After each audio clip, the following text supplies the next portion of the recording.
Parole de Dieu quotidienne. Plusieurs ont le désir de vraiment m'aimer.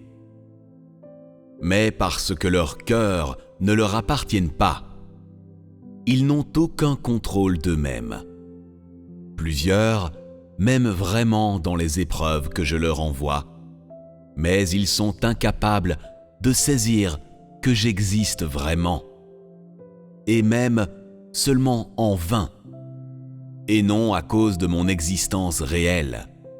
Plusieurs, après avoir déposé leur cœur devant moi, ne leur prêtent aucune attention, et donc leurs cœurs sont dérobés par Satan chaque fois qu'il en a l'occasion.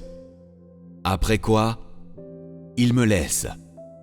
Plusieurs m'aiment vraiment quand je leur fais entendre mes paroles, mais ils ne chérissent pas mes paroles dans leur âme.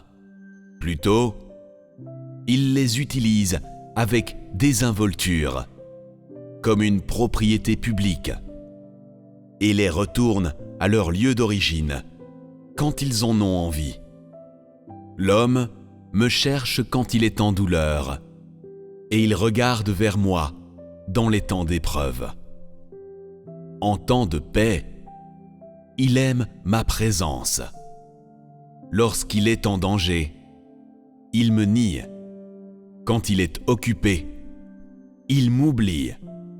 Et quand il est inactif, il me sert seulement selon la forme. Personne ne m'a jamais aimé tout au long de sa vie. Je désire que l'homme soit sérieux devant moi. Je ne demande pas qu'il me donne quoi que ce soit, mais seulement que tous les gens me prennent au sérieux. Je demande qu'au lieu de me tromper, il me laisse ramener à l'homme sa sincérité. Mon éclairage, mon illumination et le coût de mes efforts pénètrent tous les gens.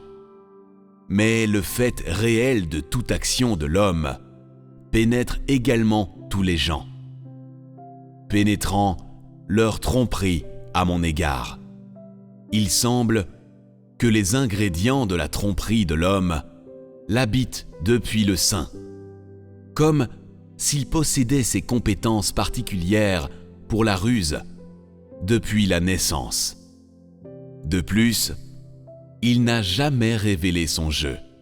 Personne n'a jamais pénétré jusqu'à la source de ses compétences trompeuses.